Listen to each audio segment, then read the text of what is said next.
السلام علیکم ورحمۃ اللہ وبرکاتہ۔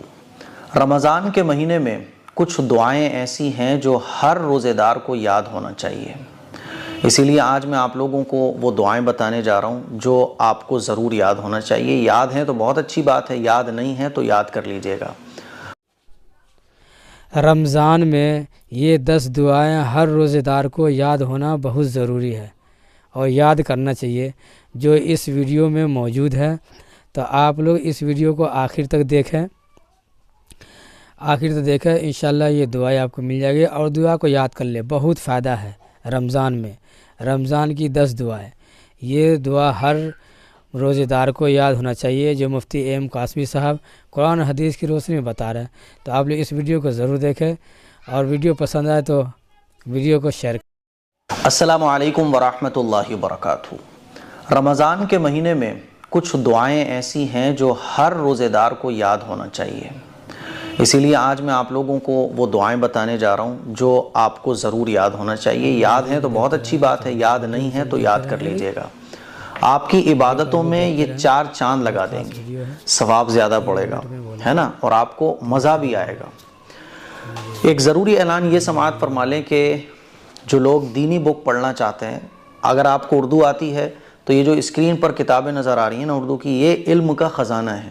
اگر آپ بھی دینی کتابیں حاصل کرنا چاہتے ہیں گھر بیٹھے، تو یہ جو نمبر نظر آ رہا ہے اسکرین پر، اس پہ آپ کال کر سکتے ہیں، واٹس ایپ SMS کر سکتے ہیں، اور ان کتابوں میں سے جو چاہیں آپ آرڈر بک کرا سکتے ہیں، یہ کتاب آپ کے گھر پہنچا دی جائے گی۔ چلیے، سب سے پہلے ہم جانتے ہیں پہلے عشرے کی دعا۔ رمضان کا پہلا عشرہ جس کو رحمت کا عشرہ کہا جاتا ہے، اور دوسرا عشرہ مغفرت کا، اور تیسرا عشرہ جہنم سے چھٹکارے کا۔ تو پہلے عشرے کی جو دعا ہے وہ اسکرین پر آپ لوگ دیکھ سکتے ہیں، رب اغفر وارحم وانت خیر الراحمین۔ یہ اصل میں قرآن مجید کی ایک آیت ہے، اور اس میں جو ہے نا بہت زبردست اللہ رب العزت سے بندہ دعا کر رہا ہوتا ہے، اسی لیے یہ قرآن مجید کی آیت آپ کو ضرور یاد ہونا چاہیے، اور جب بھی آپ دعا کے لیے ہاتھ اٹھائیں تو اس دعا کو ضرور مانگیں۔ اس کا ترجمہ ہے، اے ہمارے رب مجھے بخش دے، مجھ پر رحم فرما، اور تو سب سے بہترین رحم فرمانے والا ہے۔ کتنی پاورفل اور زبردست دعا ہے، تو یہ دعا آپ کو ضرور یاد ہونا چاہیے۔ دوسری دعا ہے سحری کی دعا۔ ویسے تو سحری کی کوئی دعا حدیث سے ثابت نہیں ہے، لیکن کچھ لوگوں کو جو ہے نا زبان سے جب تک نہ کہیں تو اطمینان حاصل نہیں ہوتا ہے، تو ان لوگوں کے لیے سحری کی یہ دعا ہے۔ ویسے تو اصل دل کے ارادے کا نام ہے، مان لیجیے آپ سحری کر رہے ہیں تو کیوں کر رہے ہیں؟ کیونکہ آپ روزہ رکھنا چاہتے ہیں، تو نیت جو ہے وہ اصل تو دل کے ارادے کو کہا جاتا ہے، زبان سے کہنا کوئی ضروری نہیں ہے۔ لیکن کچھ لوگوں کو تسلی نہیں حاصل ہوتی ہے، اطمینان نہیں حاصل ہوتا ہے، تو ان کے لیے پھر یہ دعا ہے کہ وہ سحری کرنے کے بعد اس دعا کو پڑھ لیں، تاکہ ان کے دل کو تسلی ہو جائے کہ ہاں بھئی ہم نے روزے کی نیت کر لی۔ وہ دعا کون سی ہے اسکرین پر آپ لوگ دیکھ سکتے ہیں، نویت ان اصوم شہر رمضان من الفجر الى المغرب خالصا للہ تعالی۔ اس کے علاوہ ایک دعا اور بھی ہے جو بہت زیادہ مشہور ہے، وَبِصَوْمِ غَدٍ نَوَيْتُ مِن شَهْرِ رمضان۔ تو ان دونوں میں سے جو چاہیں وہ آپ پڑھ سکتے ہیں۔ اگلی دعا ہے افطاری کے وقت کی دعا۔ جب ہم افطار کرنے بیٹھتے ہیں تو جیسے ہی افطار کا ٹائم شروع ہوتا ہے تو ہمیں کون سی دعا پڑھ کر افطار شروع کرنا چاہیے؟ تو وہ دعا آپ لوگ اسکرین پر دیکھ سکتے ہیں، اللہم لک صمت وعلی رزقک افطرت۔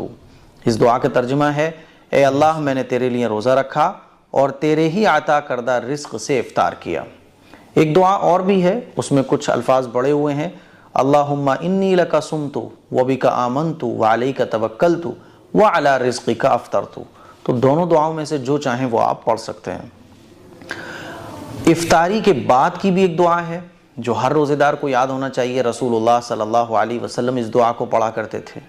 مان لیجیے آپ افطاری سے افطار کر چکے، فارغ ہو گئے، ایک دم فنش کر لیا آپ نے افطار اپنا، اب یہ دعا پڑھیں، ذہب الظمأ وابتلت العروق وثبت الاجر انشاء اللہ۔ اس دعا کا ترجمہ ہے، پیاس چلی گئی اور رگیں تر ہو گئیں، اور اگر اللہ نے چاہا تو اجر ثابت ہو گیا۔